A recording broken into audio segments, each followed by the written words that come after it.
Hello, hello, hello, everyone. How are you today? Come on in. Come on in. Come sit with us. Come be with us for a few minutes while we chat.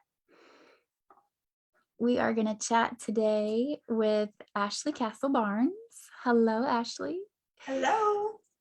We are celebrating the Empath Effect, powerful stories of love, courage, and transformation. Yay! People are comparing this book to Chicken Soup for the Soul, which I love. I love that. I am super excited about this book. Ashley is here to chat with us about her article in the book. We're not going to give away everything in the article because we want you to go read it. And then you can tell me, right? You can tell me your empath effect using the hashtag empath effect. So this is our empath effect. I want you to tell me yours, hashtag empath effect. So Ashley, let me read you her bio. Where did it go? Here we go. Ashley Barnes is a poet, author, speaker, and intuitive leadership coach.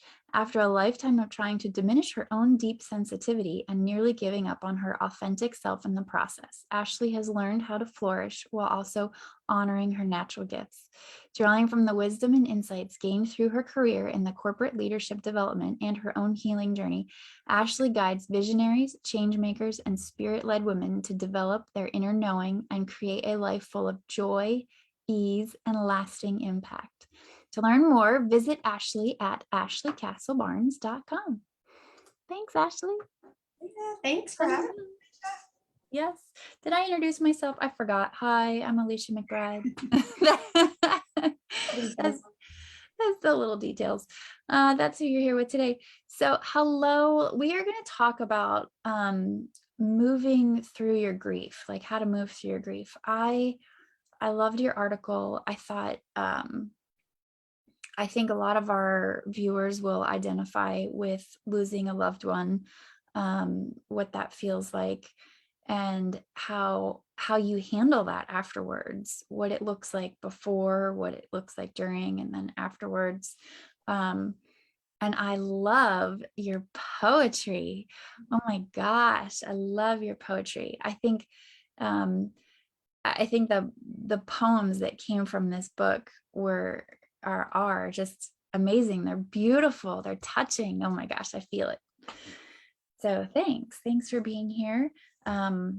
What would you like to talk about? How to move through your grief? What would you like to say in regards to moving through? How did you do it? Tell me your secrets. Well, I guess my secret is that I didn't for a very long time, and that's really how a lot of this came about. I don't think I put like the full story in the article, but my mom was diagnosed with colon cancer when I was in college, like I was 18. But this went on for like 8 years. Like it would metastasize to somewhere, and then it would go on for, they'd say they'd do some surgery, and then it would come back in a couple years. And so we just did this dance for a long time. And, I was 27 when she died. And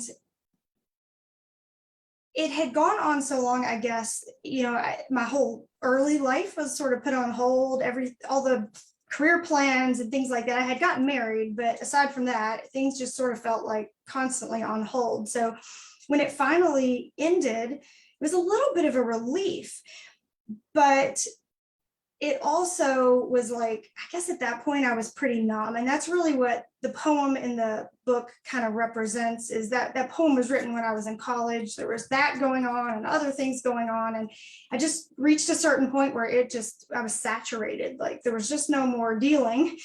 And being a really naturally sensitive, emotional person anyways, that was even heavier. So at some point, I think we all have moments, if not longer term situations, where we just shut down. We just cannot take in anymore. So we just wall it off.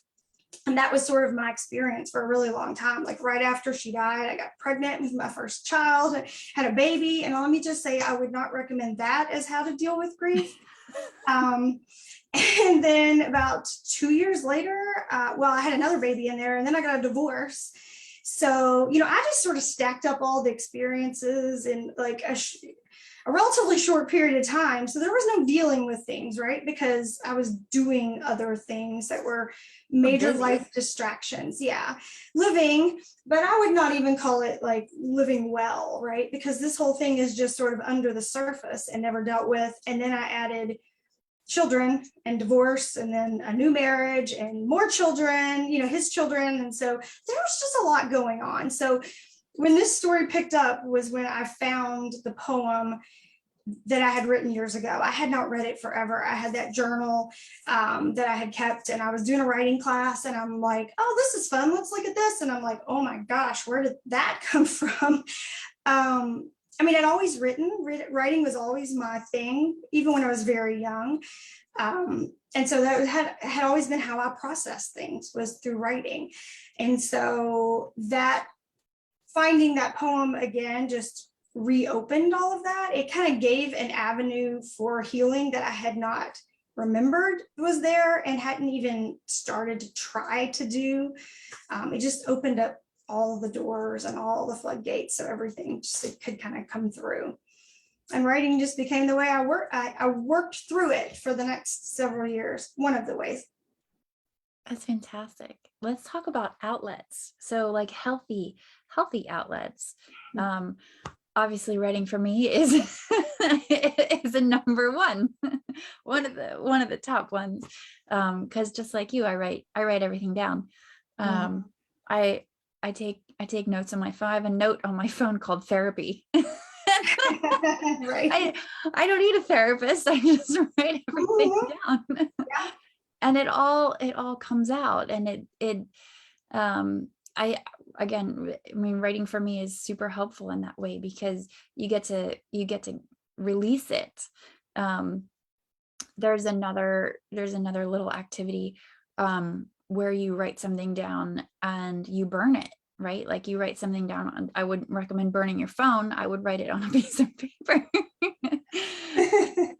and safely burning it in a contained space, and releasing it that way. I think that's a fantastic activity.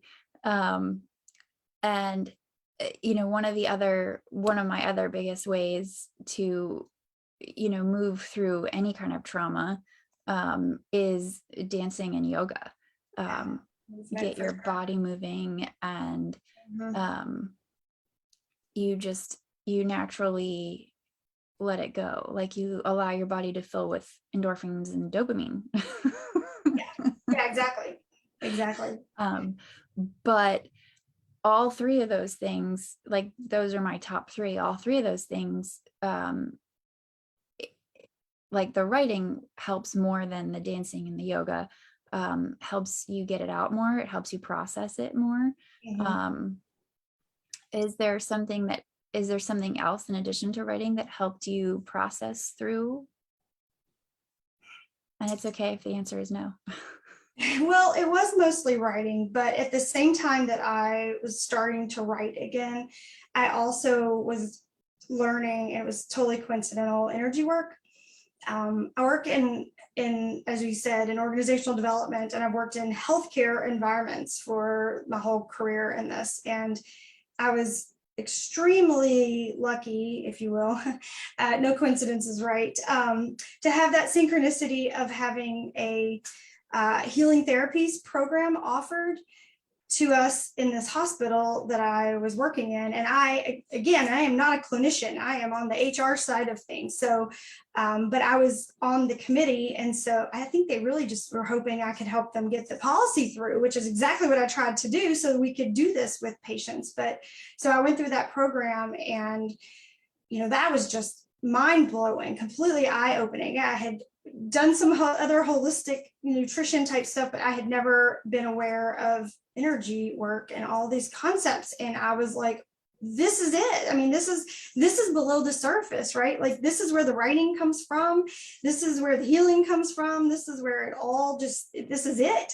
And so ever since then, I think a combination of those two things have been my go-to, and that comes out in different ways. I've also been involved for a long time in a women's empowerment organization, and we did women's circles, and that's the first I'd ever really been a part of that. And those circles where you really get to just be seen and heard without being fixed, and they expect you, the expectation in these circles was to really check in with where you are. And I mean, I don't know, in all those years I could have told you how I felt, because I just didn't do that. Right. So now all this is open, and I'm having these opportunities to really tap in and say, ooh, I feel some yucky feelings that I don't like to address. And not that I like to address them anymore now, but at least I can say I feel sad, or I feel shame, or I feel angry, and I'm okay with that. I own that. All of those experiences were so transformational, and they still really stay with me. And those are kind of my go-to places, is getting some energy work, doing some writing, and really checking in body-wise.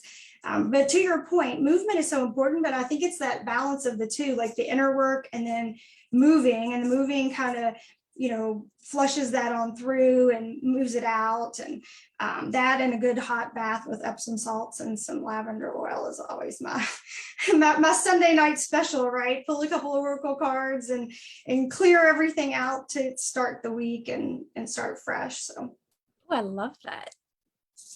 I love that. I like when you said own your feelings. Just saying that is empowering, right? Like, be able to say exactly how you feel and have that be okay. Like, it's okay if you're mad, be mad. I tell that to my kids, be mad. It's cool. Be mad, own it, be mad. I love that.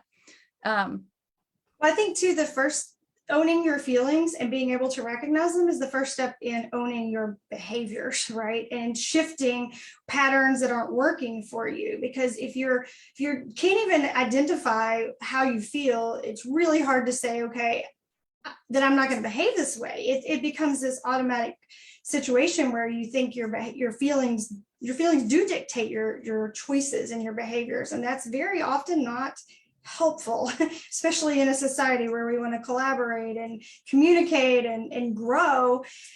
We tend to alienate ourselves and create conflict. And so that was just huge. And particularly being in a leadership field, right? I'm teaching leadership development to other people. I have to have some level of awareness of that for myself to really feel authentic. And so that was a big chunk of the processing as well. I love that. Speaking about feeling numb, I think that's helpful for a little bit. But it has to be temporary. Like, I remember moving through a period where, like, I felt numb, and that was okay. Just at some point you're so overwhelmed, you just need to back it off a little bit and just let it go. I remember moving through that too, and there has to be an other side to that. You can't stay there. Yeah, because what happens is when we numb to not feel all that pain, well, you also numb to joy, you numb to happiness, you numb to connection with other people, like you numb all of it. And so that's no way to live. I mean, yes, maybe you avoid all those icky feelings, but all the good ones are there too, and below the surface. And I don't know, I guess at a certain point, I didn't realize that. It was kind of funny because I was on vacation, and I had a psychic reading, and the lady said, there's just so much sadness about you. And I'm like, what? I didn't know what she meant. But after she said that, I remember driving to work in the car, and just now I'm starting to observe, and I was like, oh, I really am. I just feel this now. And becoming really aware of, gosh, I really do stay in a state of perpetual something that it isn't happy. So much of that is what played into, how it all just eventually processed through. What a wonderful experience that was to be aware, like when she pointed it out and you were aware enough to be like, oh yeah, Yeah. meant you were ready, Yeah. right? Because Yeah. if you weren't ready, you would have disregarded what she said and, you know, moved on with your life. Right. Exactly. But you Exactly. were ready. I was in Again, for that. divine timing. Yeah. Oh, Student is ready, the teacher appears. I think that's the saying. I love that. Yeah. Yeah, I like that saying. That's a good, yeah. Well, good. Let's wrap up here in a minute. Is there anything that you would like to share with our audience? Hello to the viewers watching. Thank you for watching. Give us a like and a comment. We will answer your questions if you have questions. Is there anything that you'd like to share, a little nugget of information? I think what really came out of all this for me is you have to, there's no around it, there's only through it. And I'm a classic avoider of all things uncomfortable, but this whole process has been just one big reminder of you got to feel it. You got to feel it. You got to explore it. You got to get below the surface. That's how we grow. That's how we get to the next level of whatever it is we want. Is we got to, mine for that gold underneath and then move on and allow that to just, be what it needs to be. I love it. Thanks for being on here today. Yeah, it's been fun. It's always nice to talk to you. Oh, thanks. So again, my name is Alicia McBride. This is Ashley Castle Barnes. We were here talking about the Empath Effect, Powerful Stories of Love, Courage, and Transformation. Ashley has an article called The Poem inside of this book. This is our Empath Effect. Tell me yours at hashtag Empath Effect.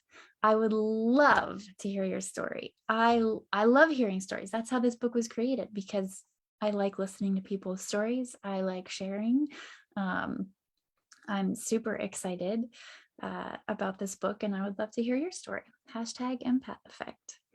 Ashley, where can people find you? Tell me your website again. It is ashleycastlebarnes.com. Fantastic. And I'm Alicia McBride at healinglightempath.com.